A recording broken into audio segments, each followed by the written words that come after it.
զայրույթի զգացողություն, ջղայնանում եք, պոռթկում եք, և հետո զբաղվում ինքնախարանմամբ, չպիտի զայրանայի, ինչու իմ մեջ բարձրացավ ագրեսիան,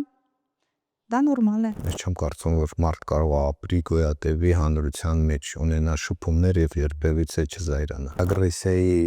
համաչափության սկզբունքն է շատ կարևոր։ Ագրեսիան ինքը բավականին բարդ հոգեբանական վարքային ֆենոմեն է, որը տարբեր ֆակտորներից է բաղկացած։ Մարդու մոտ այդ ագրեսիվանալու և արգելակելու բնականոն մեխանիզմը խաթարված է։ Մարդ մի իրավիճակում լարվում է, բայց գալիս է մի կետ, որ ինքը հետ չի կարող դառնա, և իր ագրեսիվ պոռթկումը արդեն դառնում է հիվանդագին։ Օրինակ սուիցիդը, ինքնավնասումը կամ ինքնասպանությունը, դա ֆիզիկական ագրեսիա սեփական անձի հանդեպ։ Վերբալ ագրեսիա, որը ֆիզիկական դրսևորում չունի, դու չես հարվածում։ Ֆիզիկական ագրեսիա ինքը հարվածում է, վերբալ ագրեսիա ինքը վիրավորում է, հայոյում է։ Պասիվ ագրեսիան մարդը ուղղակի արհամարհի։ Մարդը շատ ավելի ագրեսիվ և ավելի ծանր է տանում, երբ որ դու իրան արհամարհում ես։ Ողջույն, երբեմն ունենում եք զայրույթի զգացողություն, ջղայնանում եք, պոռթկում եք, և հետո զբաղվում ինքնախարանմամբ, չպիտի զայրանայի, ինչու իմ մեջ բարձրացավ ագրեսիան, դա նորմալ է։ Նորմալ է զայրանալ,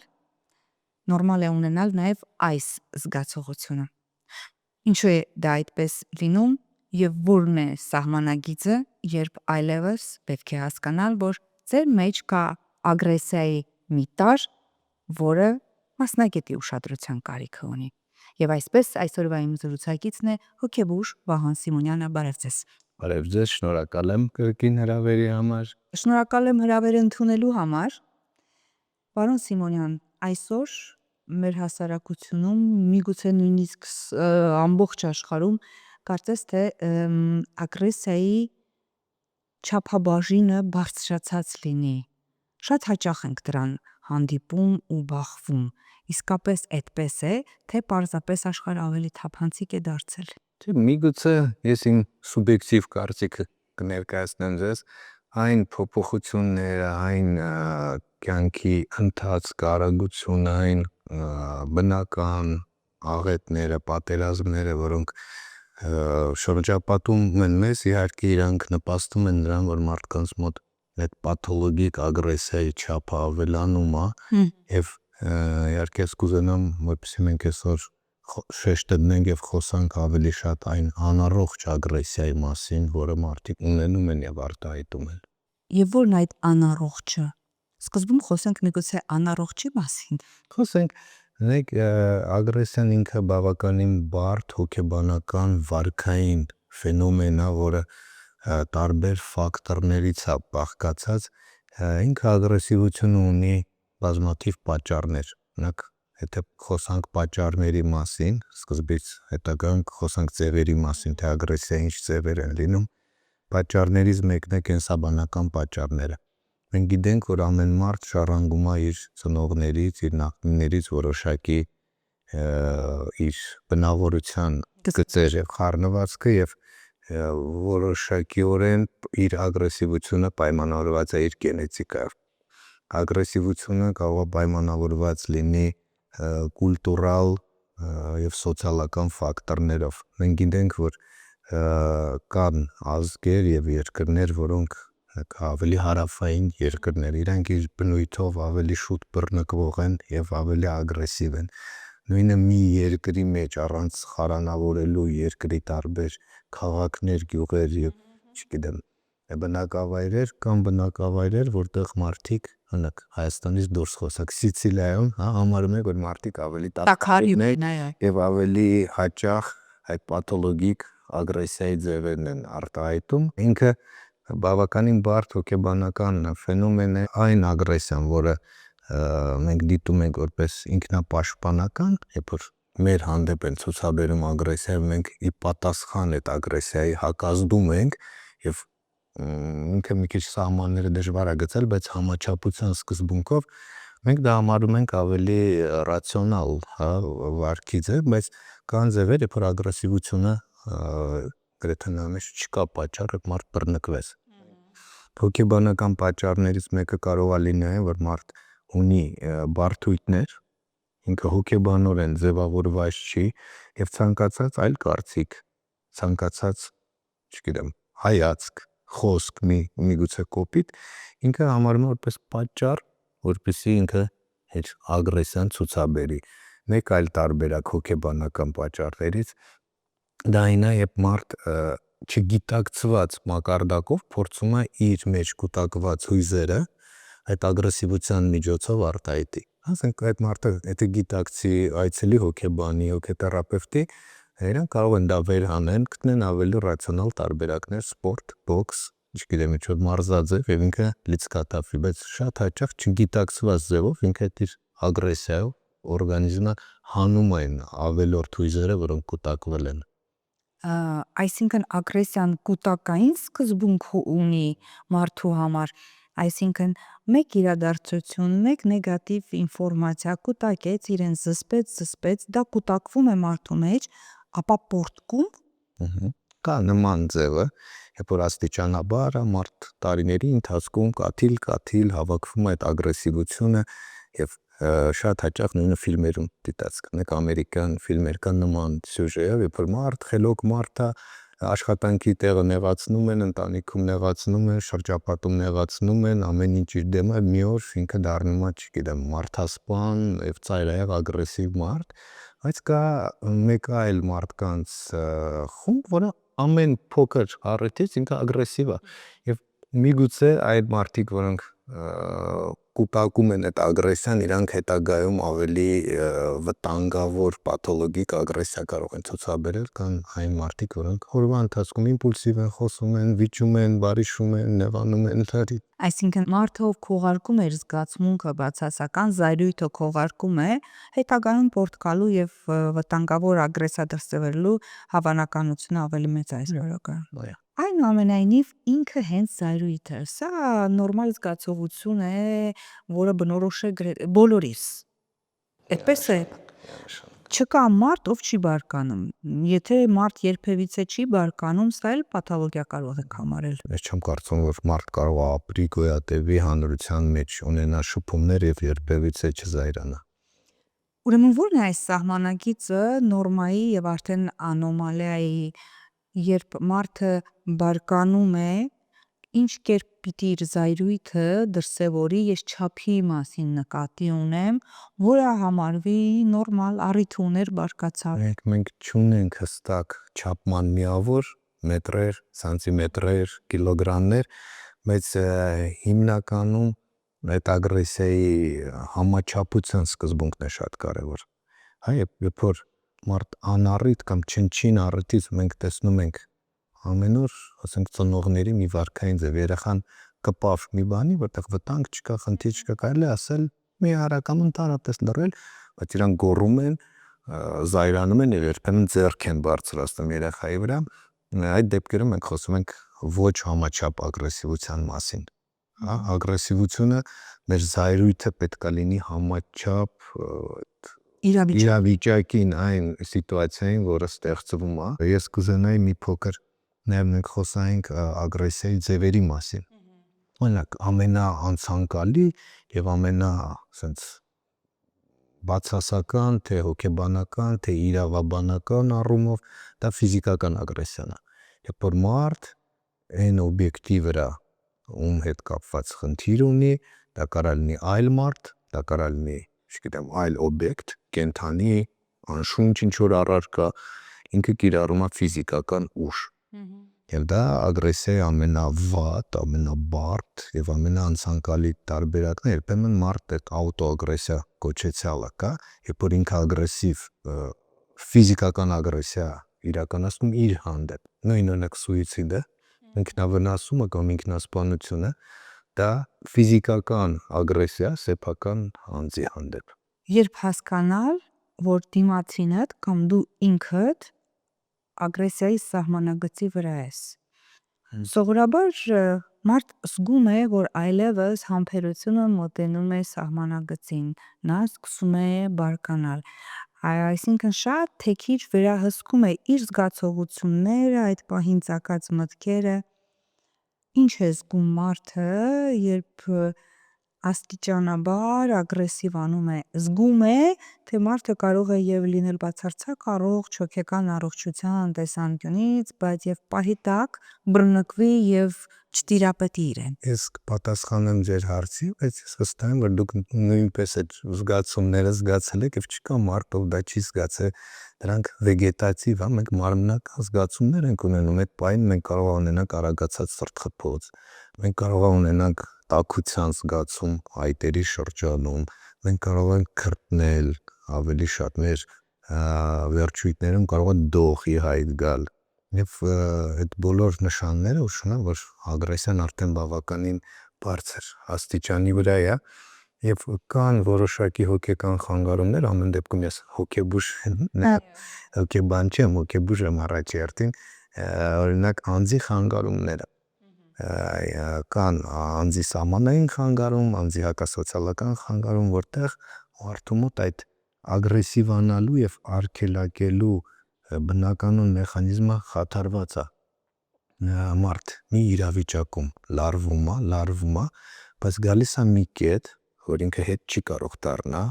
եւ իր ագրեսիվ պոռթկում արդեն դառնում է հիվանդագին, այսինքն այդ մարդը չի կառավարում իր ագրեսիայի աստիճանը եւ իր համար էական չի, դիմացը մեծահասակ է, կին է եւ երեխա է, ինքնավնասում է կարող է ինքանի, վերջ, երբ անցնում է այդ շեմ, այդ կետը, իր ագրեսիան վերահսկելի չի, իսկ նորմայում մենք հասկանում ենք, որ ամեն դեպքում լինում են ծայրահեղ իրավիճակներ, բայց նորմայում մենք մեր ագրեսիվությունը վերահսկում ենք եւ մենք հասկանում ենք, որ այստեղ պետք չէ խոսալ, կան այլ մարդիկ, մեզ մարդու դեպքում ընդհանրապես պետք չէ խոսալ, որտեղ ինքը չի էլ հասկանալու քո խոսքը, կարելի է ուղղակի դադարեցնել եւ դուրս գալ, իսկ այդ խանգարումների ժամանակ այդ կետը հետադարձության խաթարված է, հասցրեցինք այդ կետին այդ մարդուն, իր տված ռեակցիան կարող է լինի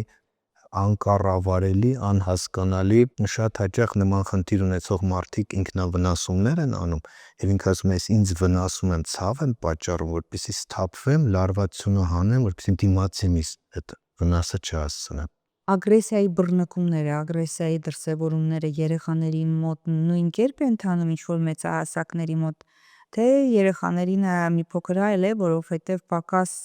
հմտություն ունեն իրենց էմոցիաները, հույզերը ճանաչելու ու կառավարելու։ Մեկ երեխաների մոտ իհարկե այլ ձևով են ընթանում, այստեղ պետք է հաշվի առնենք ֆիզիոլոգիական, հոգեբանական տարբեր մեխանիզմներ, որտեղ հասուն հոգեբանորեն կայացած մարդը ինքը իր դրսևորելու ձևերը գիտի եւ երեխաների մոտ շատ հաճախ 1, 2, 3 եւ չգիտեմ 4-5 տարեկան երեխաների մոտ երբ որ իրանք վերբալ ագրեսիա են ցուցաբերում, մենք խոսացինք ֆիզիկական ագրեսիայի մասին, բայց կա վերբալ ագրեսիա, որը ֆիզիկական դրսևորում չունի, դու չես հարվածում, չես խփում, չլինելով հոգեբանորեն կայացած, երեխան շատ հաճախ լացում է, այդ ձևով է իր ագրեսիան փորձում կամ համաձայնությունը փորձում արտահայտի եւ միանշանակ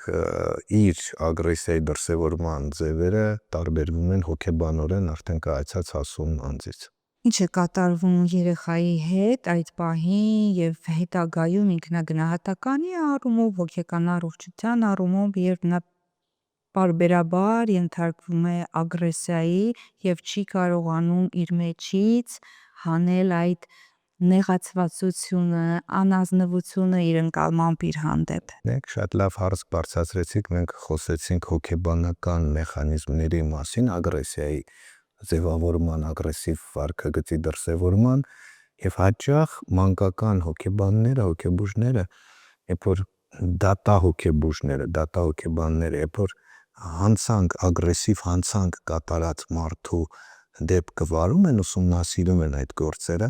շատ հաճախ հանգում են այն եզրակացության եւ գտնում են անամնեզի մեջ այդ տրավմատիկ դրվագները, այսինքն երբ երեխան ունի այդ տրավմաները ֆիզիկական, վերբալ ագրեսիան մանկական հասակում իր մոտ հետագայում ավելի հասուն տարիքում ագրեսիվության աստիճանը ավելի բարձր է լինում եւ այն ագրեսիան, որ իր նկատմամբ են իրականացրել ավելի հասուն տարիքում, նույնպես միգուցե չգիտակցված ինքը կարող է դիմացինի հանդեպ կիրառի։ Վերադարձնի։ Պասիվ ագրեսիան եւ անկառավարելի իրավիճակը ինչով են միմյանցից տարբերվում եւ դիմացինի համար որն է ավելի վտանգավոր պասիվ ագրեսիան քողարկված ուղիղ ագրեսիան, որը գոնե իդենտիֆիկացնում է, որ իր հանդեպ ագրեսիա օգտագործվեց, թե անկառավարելի պարագայում երևի թե պարզապես փախչել է հարկավոր։ Անկառավարելի ֆիզիկական ագրեսիայի ժամանակ մենք մեր անձը, մեր առողջությունը եւ կյանքը պաշտպանելու կարիք ունենք եւ իհարկե պետք է ինչ-որ միջոցներ ձեռնարկել, բայց նաեւ շատ հաճախ փոխհարաբերությունների մեջ կա այդ պասիվ ագրեսիան։ Ինչն է պասիվ ագրեսիայի յուրահատկությունները, դա ուղղակի ագրեսիա չէ։ Ինքը ունենք ֆիզիկական ագրեսիա, ինքը հարվածում է, վերբալ ագրեսիա, ինքը վիրավորում է, հայոյում է։ Պասիվ ագրեսիան մարդը ուղղակի արհամարի։ Իր հետ խոսում ես, ինքը արհամարում է քեզ, բայց ինքը դրանով ագրեսիա է ցուցաբերում, այդ պասիվ ագրեսիան։ Ինքը կարող է ուղղակիորեն չէ, անուղղակի համեմատություն անի եւ ասի այս մարդը օրինակ այդքան լավ բնավորության գծեր չունի, դուք նույնպես նման գծեր ունեք։ Կա անուղղակի ագրեսիայի ձևեր, գուցե մեր հանրության մեջ ինքը ունի ինչ-որ տեղ բամբասանքը, երբ որ մարդը այդ բան ներկա չի, մենք ուղղակիորեն իրան ագրեսիա չենք ցուցաբերում, բայց դա անուղղակի ագրեսիա է մարդու հանդեպ, այսինքն մենք այդ մարդու նկատմամբ վատ ենք խոսում, վատաբանում ենք իրան, որոշակի ագրեսիվ դրսևորում ենք անում իր բացակայության ներքո։ Երբեմն պասիվ ագրեսիան մատուցվում է հոգատարության, անկեղծության քողի ներքո, ինչպես մարդը զանազանի, որ սա իր հանդեպ ուղղված պասիվ ագրեսիան է եւ ոչ թե ուղղակի անկեղծ խոսքը։ Մենք ամեն դեպքում ես չեմ գտնում պասիվ ագրեսիայի մեջ հոգատարության դրսևորում, իհարկե թե դու մի մարդու հետ խոսաս ինքը պարբերաբար լռի եւ արհամարի քեզ, այստեղ հոգատարություն չեմ տեսնում։ Միգուցե կարող է երբեմն կտրուկ լինի մարդ, միգուցե կարող է մի առաջարկ կամ մի խոսք ասի, որ այդքան քո համար ցանկալի չի, բայց տեղին է եւ ճիշտ է, պասիվ ագրեսիայի ժամանակ այն մարդը, ով ենթարկվում է այդ պասիվ ագրեսիա, ինքը բավականին հոգեբանորեն դիսկոմֆորտ զգում եւ ոչ այդքան հաճելի վիճակում է։ Որպես հիմք վերցնի իր զգացողությունը այդ խոսքից հետո։ Սենց փորձեր են դրվել, մարդը շատ ավելի ագրեսիվ եւ ավելի ծանր է տանում, երբ որ դու իրան արհամարում ես։ Եղել են նման հետազոտություններ եւ նայել են այն խումբը մարդկանց, ում խոսքին ի պատասխան լռել են, ձայն չեն անել, չեն ասել պատճառը այդ լռության,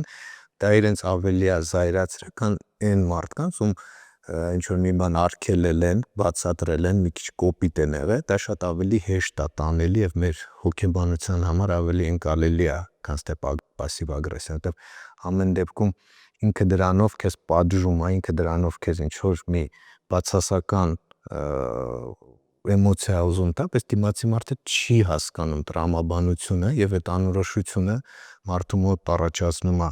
սեփական եսի նկատմամբ ինքնագնահատականի անկում, տագնապ, որտեղ անորոշությունը դու չես հասկանում ինչեւ այդ ապրումներ, այդ հոգեվիճակը, որը դու զգում ես, շատ ավելի բացասական է։ Հենց նոր մասնագետը հուշեց, թե ինչ կերպ կարող եք վարվել մարդկանց հետ, ում ուզում եք ցուցադրել ձեր անտարբերությունը, ձեզ համար նրա անձի ոչ հաճո լինելը, մի խոսքով պասիվ ագրեսիան։ Եվս մեկ անգամ մասնագետը հաստատեց, որ անտարբերությունը, արհամարանքը ամենամեծ վիրավորանքն է։ Սա կարծում եմ կօգտագործեք ի պաշտպանություն ձեր անձի եւ ոչ թե դուք լինեք ագրեսոր։ Հիշեցնեմ, որ մեր YouTube-յան ալիքին կարող եք բաժանորդագրվել, ինչպես նաև սեղմեք զանգակն մեր հետագա ներբեռնումները բաց չթողնելու համար։ Մենք կանք նաև այլ սոցիալական հարթակներում՝ Instagram, Facebook, TikTok, ընտրեք ինքներդ եւ հետևեք մեզ։ Պարոն Սիմոնյան, երեխան շատ անպաշտպան է, մասնավորապես ագրեսիայի այն տեսակի հանդեպ, որը կախված է ծնողի կամ մեծահասակի տրամադրության տատանումից։ Երեխայի հետ փոխհարաբերությունները որևէ բան տեղի չի ունեցել, երեխան նույնիսկ դեռ չի էլ հանդիպել իր ծնողին, իր սենյակում էր, բայց ծնողի կյանքում ինչ-որ բան փոխվեց այդ ընթացքում, ինչ-որ լուր ստացավ, որից հետո այս նեգատիվ ինֆորմացիայից ստացած ագրեսիան, բացասական հույզը նա տեղափոխում է երեխայի վրա։ Երեխան չի հասկանում ինչ փոխվեց, ինչ տեղի ունեցավ։ Ես ուզում եմ խոսենք երեխաների ինքնազգացողության մասին եւ թե հետո դա ոնց է անդրադառնալու նույն ծնող երեխա փոխհարաբերությունների վրա։ Հոգեբանորեն կայացած, հոգեբանորեն հասուն մարդը պետք է փորձի իր բացասական էմոցիաները պահի իր մեջ եւ եթե ուզում է օգնություն կիսվի իր հարազատների, կնոջ, ամուսնու, ընկերների, հոգեբանի, հոգեթերապևտի հետ։ Երբ մենք տարբեր սիտուացիաները, մեր կյանքի դժվարությունները, անհաջողությունները, դժբախտությունները պահում ենք մեր մեջ եւ հետագայում մեր ընտանիքի անդամներին անկախ իհարկե երեխան ավելի խոցելի է անկախ տարիքից երբ մենք հետագայում այդ բացասական էմոցիաները փորձում ենք ուղղել մեր ընտանիքի անդամների վրա մենք միանշանակ նույնպես ագրեսիվություն ենք իրանց հանդեպ կիրառում եւ պետք է հասկանանք որ դիմացի մարդը չի գիտակցում ինչ է կատարվում ինչ եմ ես արել եւ նույնպես մի փոքր առաջ խոսեցինք իր մոտ շատ հարցականներ են առաջանում եւ հետագայում իհարկե խնդիրներ են առաջանում կուզեի նաեւ անդրադառնալ ամեն դեպքում հոգեկան առողջության բնագավառում հոգեբուժության բնագավառում մի քանի պաթոլոգիաների որոնց ժամանակ մարդ կարող է ցուցաբերի ագրեսիվ վարք այ նույն ագրեսիվ վարքը որ անհիմն է շատ հաճախ մեր բուժառուները գալիս են մեր հանդիպումների խորհրդակցությունների եւ հարազատները ասում են ինքը ագրեսիվ վարք է ցուցաբերում հարազատը չի հասկանում ինչի համար է ինքը ագրեսիվ վարք ցուցաբերում մերը մի քանի պաթոլոգիայով չառանձնացնելով եւ չխարանավորելով դա անպայման չէ որ այդ պաթոլոգիայով խնդիր ունեցող մարդը ագրեսիվ լինի այդ պսիխոտիկ խանգարումների ժամանակ որոնցից մեկը շիզոֆրենիան լինի կամ այլ պսիխոզներ երբ կա զառանցական մտքեր մարդուն թվում է թե իր զուգընկերը, հարևանը, գործընկերը իրեն թունավորում է ինքը այդ մարդու նկատմամբ ագրեսիվություն է ցուցաբերում դա իրական փաստ չի չկա այդ թունավորումը դա իր հիվանդության մի ախտանշանն է եւ դիմացինի համար պարզ չի ասում ինչի է այս մարդը իմ հանդեպ ագրեսիվ բայց երբ որ մենք գալիս ենք եւ խորհրդատվություն անցկացնում ենք ինքը կիսվում է մասնագետի հետ բացատրում է եւ իր հիվանդագին տրամաբանության մեջ ինքը բացատրում է ինչի համար եմ ես ագրեսիվ որտեվ ես վստահ եմ այս մարդը իմ հանդեպ է ագրեսիվ ինձ ուզում է վնասի թունավորի իր վատաբանի ես ի պատասխան իր արարքին կատարում եմ դա մեկ այլ օրինակ պսիխոզների ժամանակ հիմնական ախտանշաններից են նաեւ հալյուցինացիաները ցնորքը եւ մարդ օրինակ լսողական ձայների ազդեցության տակ դա ոչ նորմալ երևույթ է առողջ մարդ չունի նման նշաններ ինքը լսում է ձայն որը լսում է ինչա իրական ոնց որ դուք լսում եք հիմա այն ձայնը եւ այդ ձայնը օրինակ մարմնի մեջից է գլխի մեջից է հրամայողական ձայն է հալյուցինացիա այս մարդուն ասում է գիտես ինչ այն մարդը լավը չի գնա եւ վնաս տու իրան եւ երբ որ քննադատությունը չկա եւ ինքը չի գիտակցում որ այդ ձայնը հիվանդագին է եւ այդ ձայնը չի տևում մի օր մի ժամ կարող տարիներով ինքը այդ նույն բանը ասի ինքը այդ ազդեցության տակ կարող է գնա եւ ագրեսիվ հարարքներ կատարի Բժիշկ ձեր նկարագրած իրավիճակը հոգեկան խանգարումք է, որովհետև ի ծնե է ունեցել ժառանգաբար է, թե սա նաև կարող է մարդ ձեռք բերի եւ նման խանգարումքները ինչի հետևանքով կարող է մարդ ձեռք բերի եւ այլևս ունենա այս խնդիր։ Իմ նշած վիճակը պսիխոզը ինքը բնածին վիճակ չի ինքը լինում է կյանքի որոշակի իրավիճակներում տարիքային որոշակի этаպում է ձեռք բերվում եթե մենք նայում ենք օրինակ շիզոֆրենիան որպես պսիխոզ մարդու մոտ ինքը ի հայտ է գալիս միջինում տղամարդկանց մոտ 18-ից 25 տարեկանում կանանց մոտ միգուցե մի փոքր ավելի ուշ բայց մինչև այդ ինքը լիարժեք առողջ մարդ է ապրում է սովորում է ստեղծագործում է եւ մի этаպում այդ խնդիրը ի հայտ է գալի թե պատճառները ինչի են իրանք ի հայտ գալի բազմազան են նույնպես տեղ կա գենետիկ ֆակտորը որոշակի ժառանգականության ֆակտորը թե ինչ ժառանգական կանխատրամադրվածություն ինքը ունի բայց այսօր այդ կենսասոցիալական մոդելը ինքը ցույց է տալի այն, որ չկա մեկ ֆակտոր, մեկ հարուցիչ, մեկ պատճառ, դա համադրություն է տարբեր ֆակտորների եւ նաեւ շատ կարեւոր է մարդու կյանքում տեղի ունեցած հոգետրավմաները, իրանք նպաստում են այդ խնդիրների հայտ գալուն եւ շատ կարեւոր է նաեւ թե ինչ հոգեբանական ռեսուրս ունի այս մարդը, ոնց է ինքը կարողանում հակազդել ստրեսին, դիմակայի։ Մի դեպքում այդ ստրեսը ինքը մյուս օրը մոռացել է, մյուս դեպքում բուժառուներ կան, որ զգում է ստրեսը մեծ չի, բայց ինքը բարիներ այդ հետքը թողել է եւ ինքը հոգեբանորեն չի կարողացել դեռ հաղթարի այդ իրավիճակը։ Այսինքն ստացվում է, եթե նախատրամադրվածություն մարդը չունի հոգեկան խանգարումներին, ապա որևիցե ստրես նրան չի կարող հանգեցնել այդ վիճակին։ Չէ, ես չի ասի դրա համար, ես նշեցի մի ֆակտորը բախտորոշիչ չի։ Երբ որ մենք անամնեզ ենք հավաքում, կյանքի պատմությունը, հիվանդության պատմությունը բուժարից մենք տեսնում ենք չկա հարազատների մոտ,